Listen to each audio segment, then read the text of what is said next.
You're listening to Modern Multifamily, a podcast that inspires industry operators and suppliers to think bigger. My name is Mike Wolber, the Chief Revenue Officer of Rent Dynamics, and in this show, I'm sitting down with leaders across the multifamily industry to discuss topics tied to innovation, technology, and improving renter experiences. All right, this was a fun one. In this episode, Justin and I talked through some of the most recent emerging technologies in the multifamily industry and what his personal take is on them. We talked through the outside-in business philosophy, the importance of balancing IQ and EQ when it comes to technology, and you'll even get to hear about his two awesome dogs. One of my favorite parts of this episode was when I gave Justin the mic near the end and asked him what technologies he thinks the industry needs. If you are a future founder or investor, you know who to call. Let's get into it. All right, well, Justin, let's kick off with a little bit of who you are and what Sequoia has been up to. Yeah, so my name is Justin Choi. I'm the Director of Marketing over at Sequoia. We manage about 14,000 units across the West Coast. So California, Oregon, Washington, and Nevada. And we're actually in the process of expanding our business and taking on some third-party management opportunities as well. From a background standpoint, have you always been a multifamily guy? It's a funny question you ask. About 12 years ago, I graduated from college and I studied economics with a minor in managerial economics or business from a very science-heavy school as UC Davis. During my time there, it was very difficult for me to find internships that really catered to my passion, which at the time was sports marketing. Came across Sequoia and they had a marketing internship. So that's kind of where I got into all of this. And through going to Davis and that being a student housing internship, we had a lot of partnerships with the campus and their athletics department. So that kind of got me into seeing what that avenue looked like and trying to pique my interest. And I guess from there, I just started falling down the multifamily black hole, if you want to call it that. So I ended up working on site for a few years, and I've been in a marketing role within Sequoia for the last 8+ years now. There was a poll yesterday on LinkedIn, and the question was, if you're in a senior leadership or executive role in multifamily, how did you get your start in the space? And it listed like all of the kind of classic answers, leasing consultant, all the way down to like maintenance supervisor.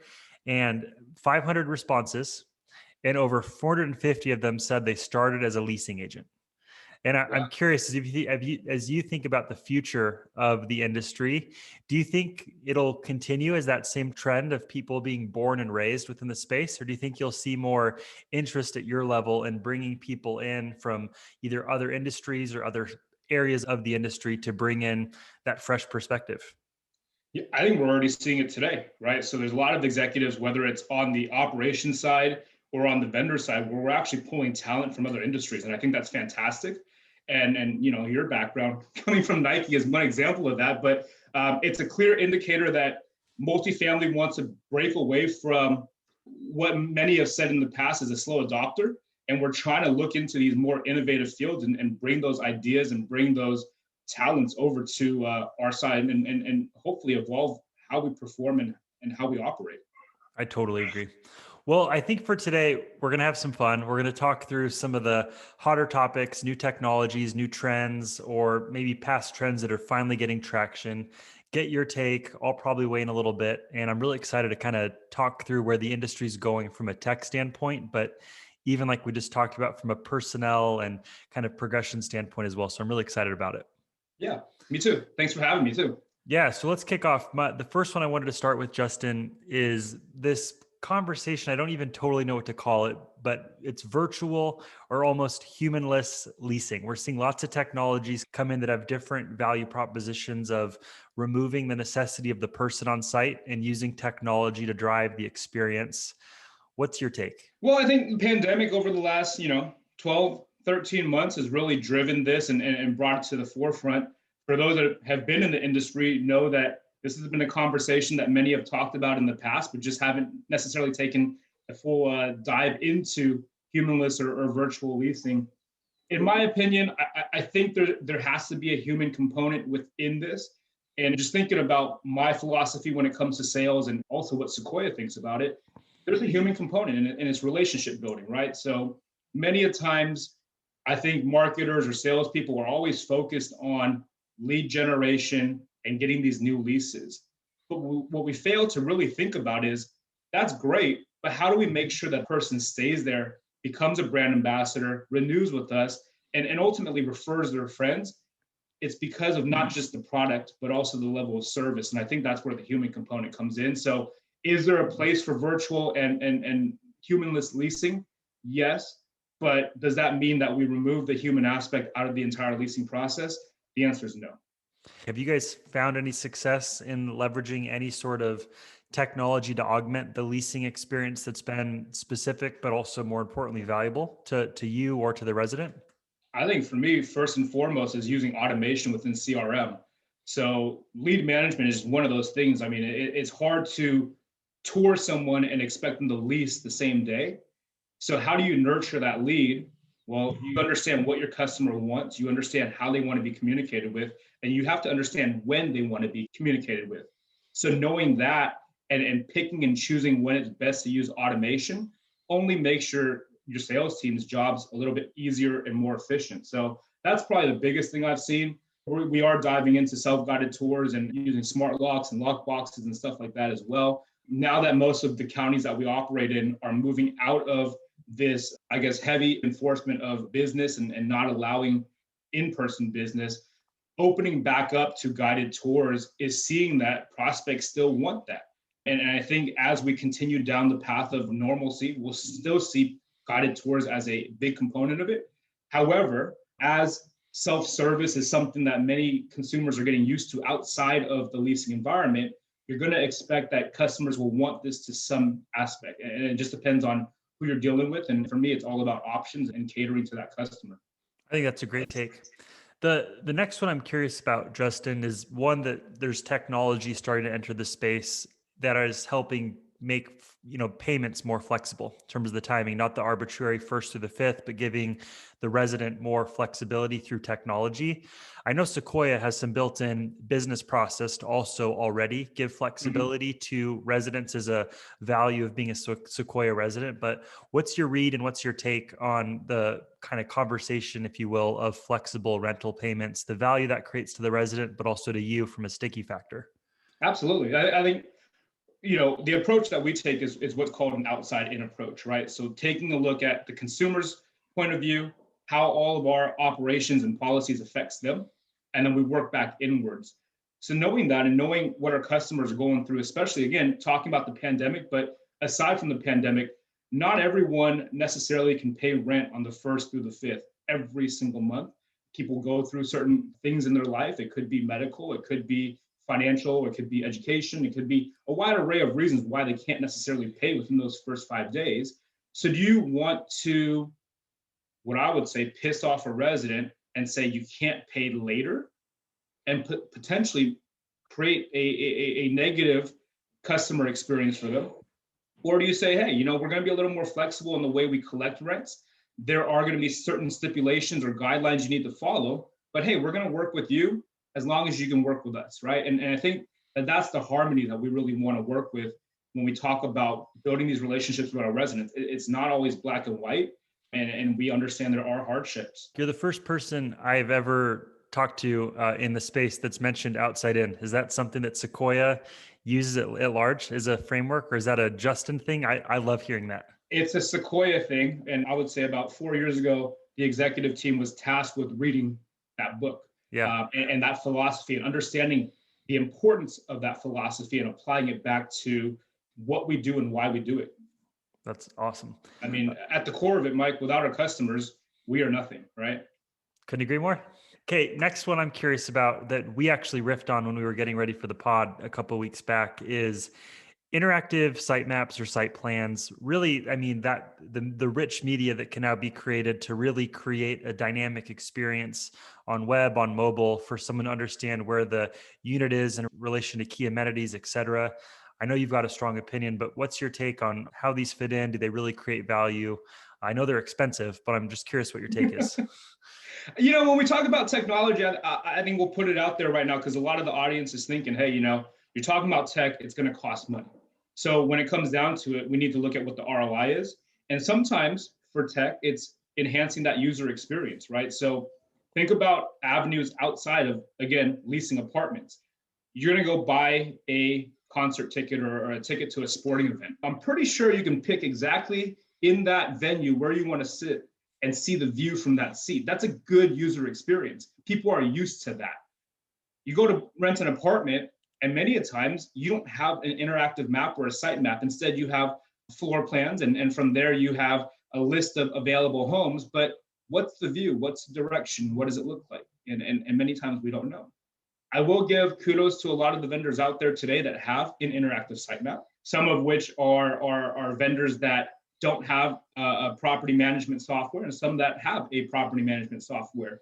What I think we need to do as a multifamily environment is to really work on integrations. And again, thinking about the benefits to our customers, right? So our customer being the renter, how can we further enhance that experience for them? Our customer, as in the owners and operators, how can we use interactive site maps to really enhance the data that we have access to? So just a couple of thoughts, and I've actually pitched this to a few interactive site map companies recently, is this tool is heavily used for the sales process. But after that, it's rarely utilized. This tool is also utilized for self-guided tours, and we're seeing that now. But the amount of data that we can get from an interactive or a smart site map in tandem with your property management software is endless.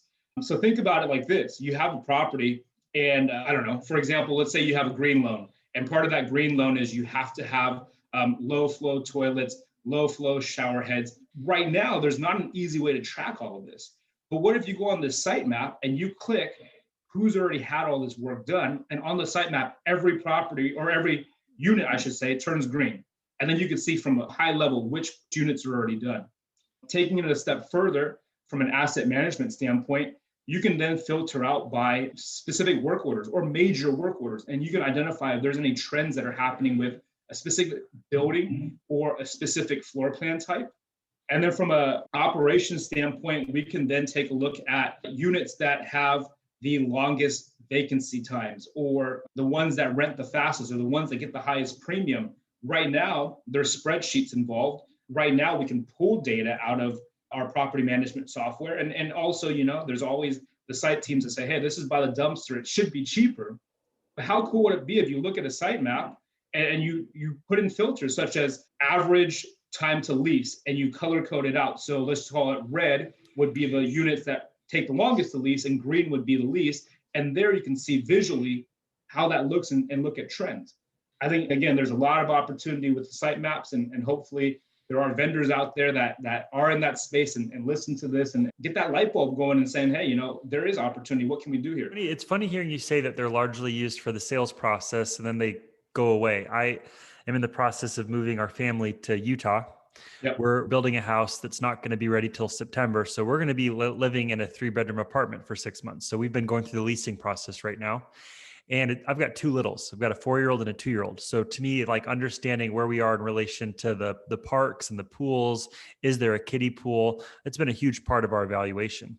And I've been thinking about this, and I know that COVID has impacted a lot of our, I'd say, perception and thought and opinions on hygiene and sanitization and things like that. But you walk into a shopping mall, and I know it's fun to talk about a mall right now, but let's be real, they still exist. Mm-hmm. And you want to know where the food carts are, or you want to know where the restrooms are, or whatever else. I've thought that it could be cool for a property to have QR codes for current residents to be able to do a scan, go right to the site map, and then understand where you are in relation to the thing you want to do. Maybe it's the dog park or the dog treadmill, those kinds of things. And I think there's tons of opportunity to make that a retention play and make that a sticky factor of the experience you're giving to a resident. I know personally, now that I'm about to rent for the first time in a decade, that kind of stuff would help me and the little kids. Absolutely. I 100% agree with you. And it's actually something that we've been thinking about internally as well is, how can we cater these site maps for new move-ins, right? Or say you have friends visiting and they need to know where to park. Instead of waiting for them in the parking lot and guiding them to a space or telling them, hey, just find an open spot. How cool would it be if you can actually send them this QR code or send them a link to an interactive site map with available parking spots that they can park in? Totally. So the possibilities are endless. And I have to bring it up because we're talking about technology, but how crazy is it that the pandemic has brought back QR codes. And actually, they're more popular than they ever have been. I think it's actually kind of cool to see. Well, I kind of hope they stick around. I'm actually like enjoying the eating out process right now. And I feel like you talk about the digital transformation that's happened in the last year. I think a lot of technology's boomeranged and it's finally found a reason or a why to stick. So I think you're spot on. Yeah, it's actually funny when we were talking about this podcast, and I was just reminiscing a little bit about my time in multifamily and how quickly things have evolved in the last, like I said, 11 years. When I was leasing, we would be excited just to come in the office and see how many faxes we got in, because those faxes were leads to lease. And then we had to filter out the ones that were obviously resident verification forms. And instead of a CRM, we had leasing binders. So now we're talking about AI and chat bots and all that stuff. It's just crazy. I mean, it's moving quick, but I think it also, again, benefits our consumers and benefits these owner operators. You said chatbots. So I'm curious as we talk through chat. I know live agents still play a big role in chat for some companies out there. There's been a rapid rise of chatbot technology and different types out there. What's your read? Are those playing a role for you guys? And what's the impact been and what's your take? Yeah, for me, I'm not a fan of chatbots. Again, for me personally, what I want to say is let's take a step backwards and understand what a consumer wants, right? So consumers want quick replies and they want their questions answered. So does a chatbot satisfy that? Absolutely. Can a live agent satisfy that? Yes, as long as they respond fast enough. And then I was pulling some data for this, and Zillow actually had a study that if you were to reply within a few minutes of that lead coming in, you have a 40% chance of engaging with that prospect. The second you start engaging 30 minutes after that lead comes in, your level of engagement or possibility of engagement drops to 10%. And again, why is that? And the reason is when people are in the mindset of shopping for an apartment or finding an apartment, they're putting in these inquiries. And if you miss the mark and you get them after they've shut down their laptop or have moved on to the next task, they are no longer in that mindset. And many a times, these are those leads that our leasing agents are saying, hey, I called and left a message. No one picked up. And it's because they're already not in that mindset of leasing anymore. So taking that back to chatbots and live people or live agents, my biggest thing is whatever solution you choose, understand that it is a fast response is what the customers are looking for. And it's also getting their answers for their questions. So in my opinion, as a marketer and someone that has worked on building Sequoia's website, my hope is that I'm providing all the information on our website that a chatbot can answer. And hopefully that information is easily found. Instead of waiting for a chatbot to go through what I'm looking for to book an appointment, we have a button right there front and center to book your own appointment. So if you put yourself in a prospect's shoes, do I want to go through multiple prompts with a chatbot to book a tour? Or do I want to avoid that altogether, click the button and do it myself? I would assume it's the latter. When it also comes to live agents, I mean, you do run the risk of maybe misinformation.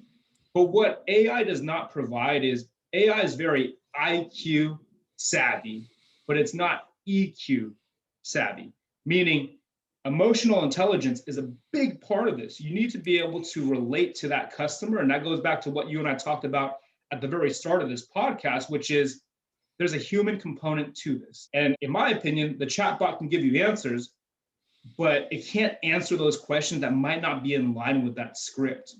AI is getting smarter. It can identify much more, but in my opinion, if you can get a solid live agent that can respond quickly, you cannot beat that with a chatbot. So the solution is varied based on the property or the management company. But long story short, I would prefer a live agent. One of the things that I've kind of wondered about when it comes to this is a company going to truly be able to do both and figure out a way to integrate both experiences into one UI for a prospective or a current resident? Are you familiar with Drift at all by chance?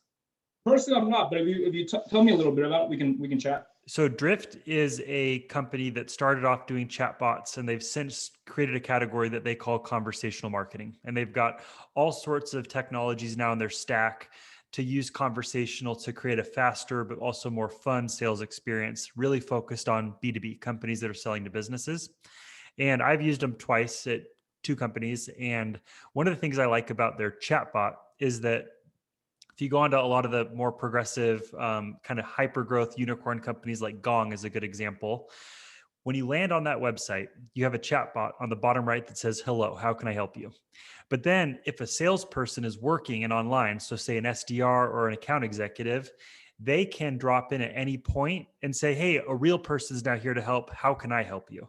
You also have an opt-in option. So to where if you know that you want more EQ, less IQ, you can have an opt-in as the actual prospect to choose your adventure based on Yeah. what makes sense to you. Because some people might just want the chatbot experience because they don't want to deal with the person.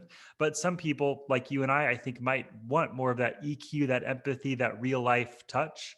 And I think they're doing a really good job of creating both adventures for the actual person to create more value. And I'm assuming more velocity as it relates to the actual sale. Yeah, that's actually really interesting to see. And I think you brought up it was a B2B platform. So I'm interested to see if there's anyone that's diving into that from a B2C standpoint. The other thing I wanted to talk to you about, and I don't know if you happen to listen to the episode, it was my first one I did with Kainoa Clark. Did you I listen have, to yep. that? Okay, so early on in that conversation, I asked him what he'd experienced outside of the industry that he thought the industry could benefit from. And we talked about influencers.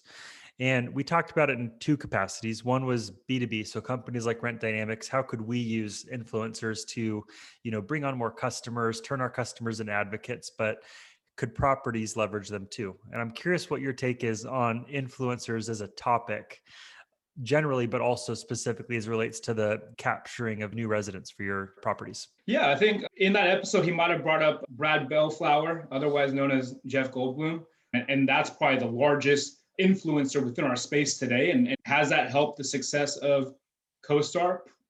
Probably. But in my opinion, when we look at property specific and looking at influencer marketing, could it help? Maybe. But what's the cost tied to it, right? So, in my opinion, as a marketer for Sequoia, I wouldn't necessarily look at getting an A-list celebrity to do stuff for us. But what I've really looked into is what really impacts our customers the most and what can they relate with. So looking at local celebrities, for example, bringing that aspect into it. And this is something that we've done in the past where there's a very popular sushi restaurant in Sacramento. And I would venture to say most people that visit Sacramento know of Mikuni's. Well, we ended up doing a video with him, Taro, the owner of Mikuni, and he did this little sushi building and cocktail with us in a video series. And that was a wow factor. But is that necessarily going to attract a renter? No. But is it something sexy that we can put on social media? Absolutely. More recently, what we did in terms of influencer marketing is we partnered with some individuals, again, I will call them local celebrities, who were affected by the pandemic because they are small business owners. So one individual was a chef and he was featured on a few different Food Network TV shows. One individual was a health and fitness coach, a mindset coach, if you will. And she used to actually be the yoga instructor over at Google. And the last individual was a gym owner who just recently opened the gym right when the pandemic started. So are these people A-list celebrities? Absolutely not. Are they people that our residents may or may not know, but definitely can relate to? Absolutely. And if Sequoia can go beyond, in my opinion, looking at profits and revenue and saying, hey, how can we give back and how can we make a bigger impact to the community and bring in these influencers in that manner, I think that's more impactful to our residents.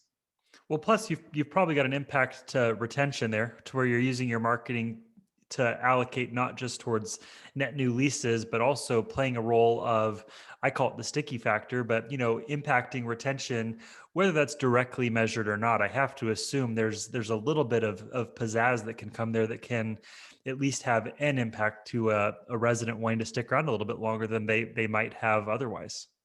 You're absolutely right. And that's kind of what we talked about earlier is, we still want to focus on getting the new leases, but we can't lose focus of retention and resident engagement. So it's very, very important to us to make sure that, hey, once you have that resident living with us, how do we make sure that their experience is just as good as they assumed it was going to be, if not better, so that we actually maximize our potential to get them to renew And even if they have to move out, are we able to get them to share good, positive feedback with us and be a brand ambassador even after they move out? So one of the things that I think about a lot is like higher end amenities. We've seen a lot of companies enter the space that are doing really, really specific things as a value add for properties. And some of them are like super sexy, and some of them are really plain and almost seeming boring.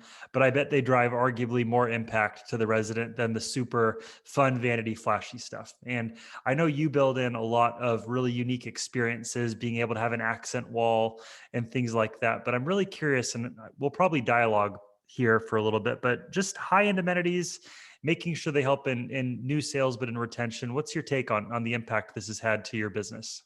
Yeah, so let's I guess take a look at what high-end amenities might be. High-end amenities could be a golf simulator. High-end amenities could be in-house walkers or house sitters or just these wow factor things. And I think again from a marketing standpoint and from a sexiness standpoint, these are the things that really stand out to a prospect and set you apart. But once the resident moves in, are these really amenities that are going to be used all the time or leveraged during their residency? And the answer is maybe, but maybe not. So going back to resident engagement and making sure that these residents stay with us, we have to come up with amenities that, in my opinion, may not be the sexiest amenities to advertise and to put all over your marketing, but they're the ones that I think your residents would appreciate the most, would use the most. And if I had to put them all under one bucket, it makes their lives easier and more convenient. It's things that they're going to use all the time. We recently actually signed an agreement with a vendor out there. They're called Print With Me. And they provide a printer for our offices that our residents could just send files to and print. So with the pandemic and everyone working from home, I guarantee you half of your residents, if not more, do not own a printer, number one. And number two, in the past, what residents were doing is sending us files and we would print them. There's a lot of liability there when it comes to opening other documents on our computers and obviously housing resident information on our computers. We don't necessarily want to tamper with that or even put that at risk. So a company like Print With Me has allowed us to remove all of the risk of that and also provide a service that residents could actually access 24/7, depending on where you put it within your office.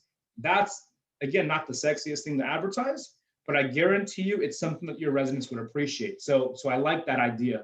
One idea that I actually thought about, and again, it's not the wildest and craziest thing, and it's again, technology that already exists, but we're not leveraging, at least I'm not seeing it widely leveraged, is dog treadmills. So I would say a few years ago, we've seen a lot of dog washing stations go into apartment communities, dog parks go into apartment communities.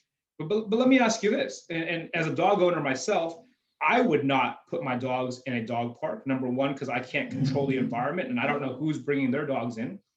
Number two, I think that dog parks potentially are a cesspool of potential diseases because you don't know what dogs are going in and out of there. And number three, last night, it was actually when I came up with this idea, it was pouring out here. Even if I allowed my dog to go to a dog park or take them out, I would not want to in the pouring rain. So why would it be a good idea to have a dog treadmill? Is you can still tire your dog out when weather's really hot, when it's raining, and you don't have to worry about the risk of the other dogs and they're not getting along with your dog. Because at the end of the day, our apartments are anywhere from 300 square feet in urban areas up to 2,000 square feet. But if it's raining, your dog's stuck in the house, how can you exercise that dog? And I think the dog treadmills might be something that managers want to take a look into bringing to their properties for those reasons I just brought up.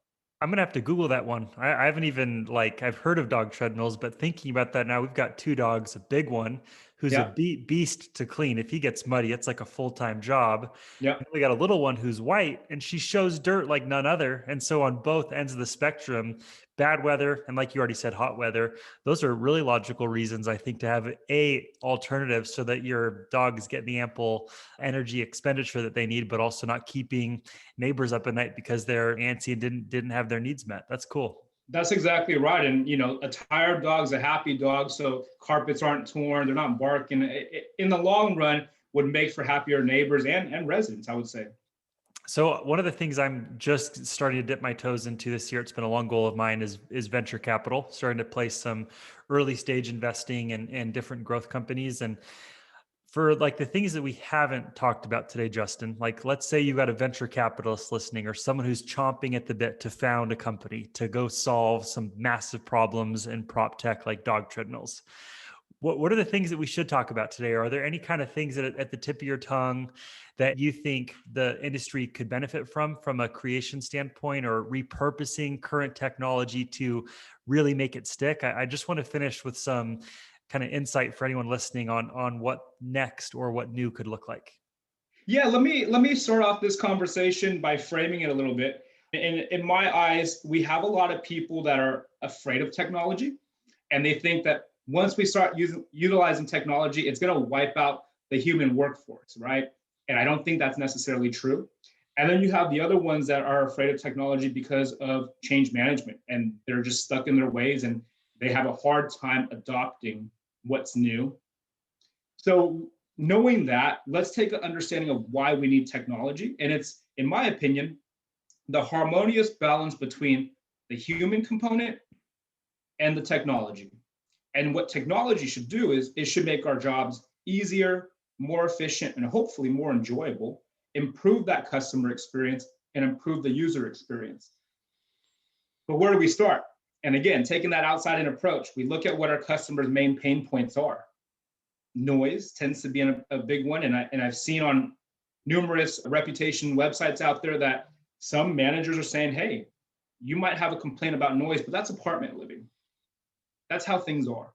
Well, that's status quo, right? So just because it's how it is doesn't mean it can't change. This might be outlandish today, but let's keep this podcast for a few years and tell me if I'm crazy then. But noise, deadening, walls, and floors. So yes, apartments are very close to each other, but there has to be a solution, or there has to be a way to create a solution where it can deaden sound, and that issue, that quote unquote, hey, that's just apartment living, is no longer there. So that's number one.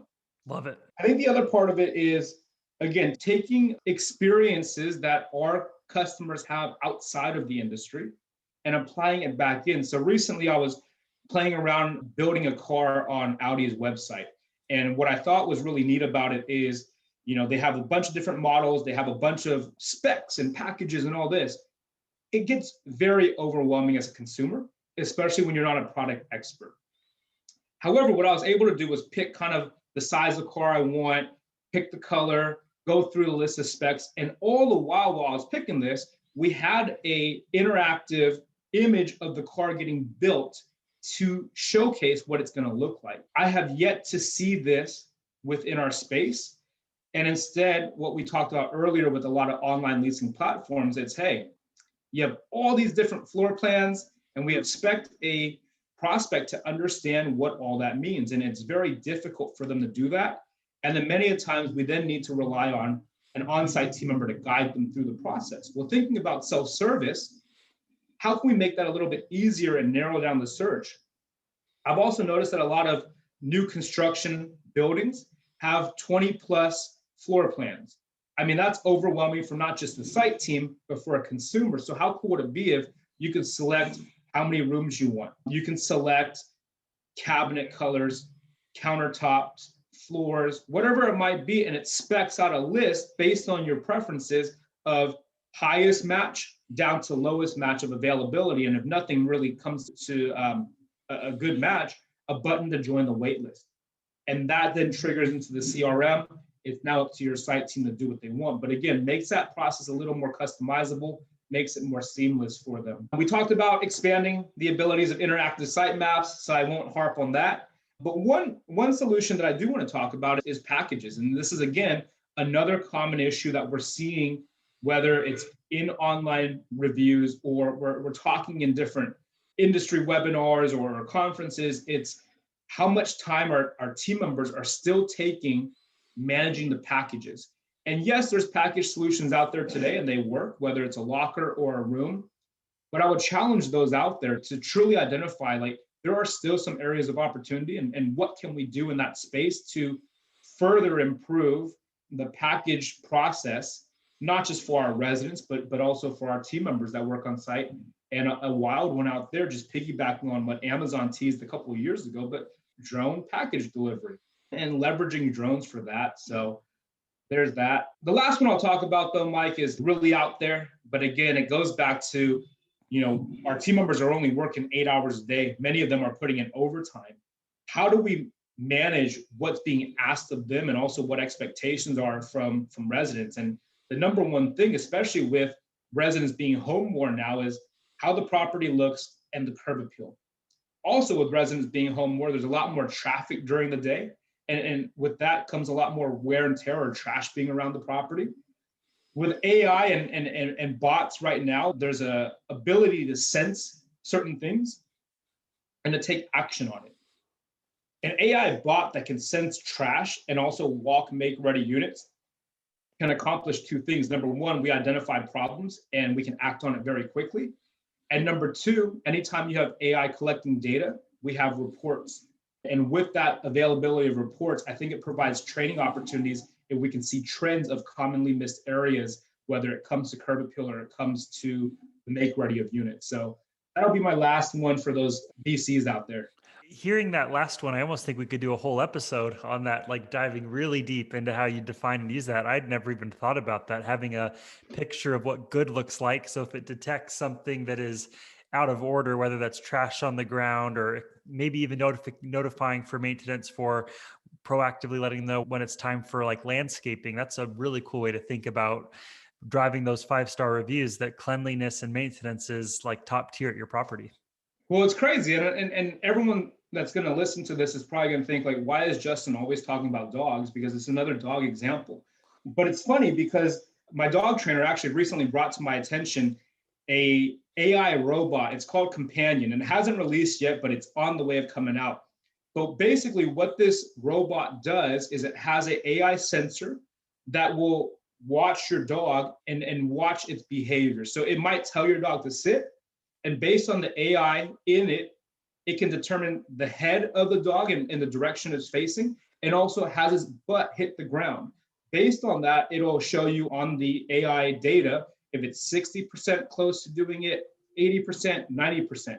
And based on how new your dog is to training, it will launch a treat out based on when it thinks your dog has completed the desired command. And over time, it would get closer to 100% of meeting this before it releases the treat. But this is the complexity of AI today that I don't think people are noticing. In my opinion, do I think the companion dog trainer is going to replace human dog trainers? No. And that's the same answer I'm going to say here is the AI robot that's going to walk your make readies in the property going to replace the service people?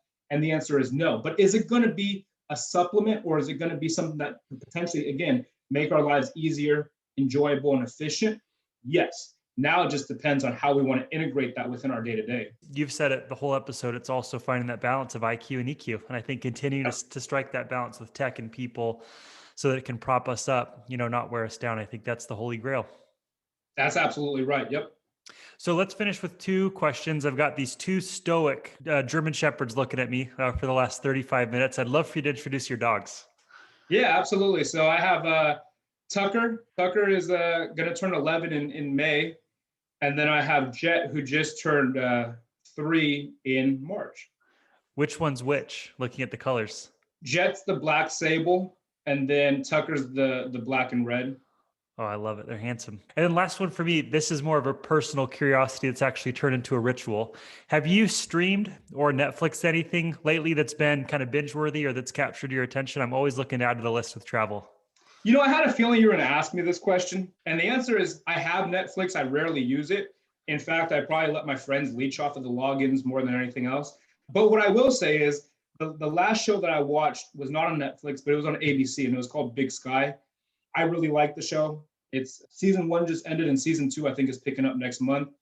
But the last Netflix show I've watched is Last Chance U, and it basically follows football or basketball teams. And it's just really interesting to see, number one, how intense it can get. But number two, you follow a lot of stories and success stories. And I think it's just really neat to watch that progression. I've seen the football episode. I have not yet done the basketball one. It's in my queue though.